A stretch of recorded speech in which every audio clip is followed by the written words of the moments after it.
pai te pakain ko asami we ham ka ko na na tong ding ti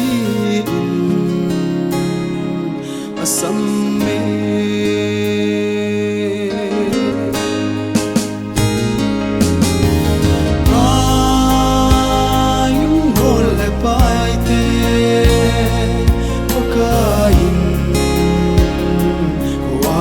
same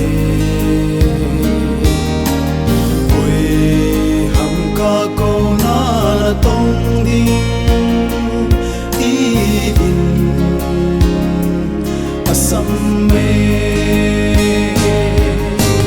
nang ho che vilang ha gan ka upo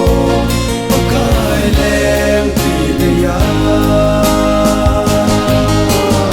ei ho che kan ga ute pakai leng ti le ya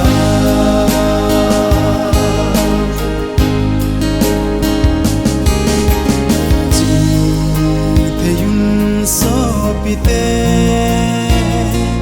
ngei ho la a lung nem le tao na to thu pakai na tumute bihaga lo ule pakain to man epiti hichi ikinep na hi sumil to hite hichi ikinep na hi do in pang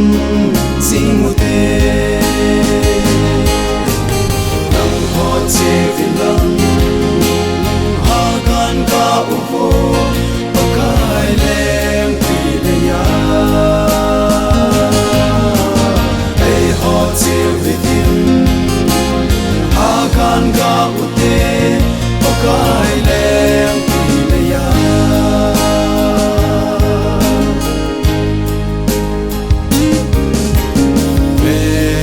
Sophie lo zau hu pakai sa aminta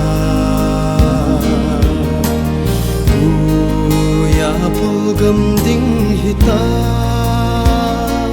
aading abum po nau nei pu ipakai set o nemin eko vui matsi ana tong ho to man a pe ding matsi ana tong ho don so hin na a pe ding nang ho che vilang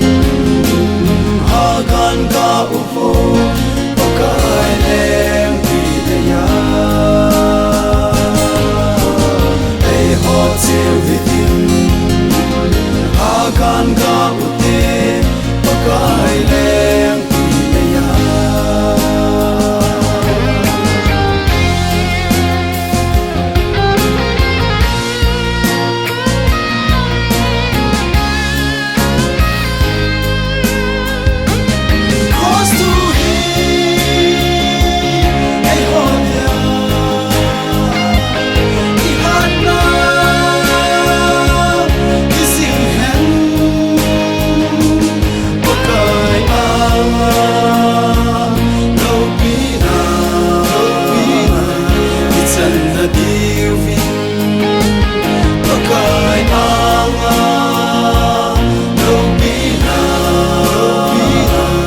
It's an divine, come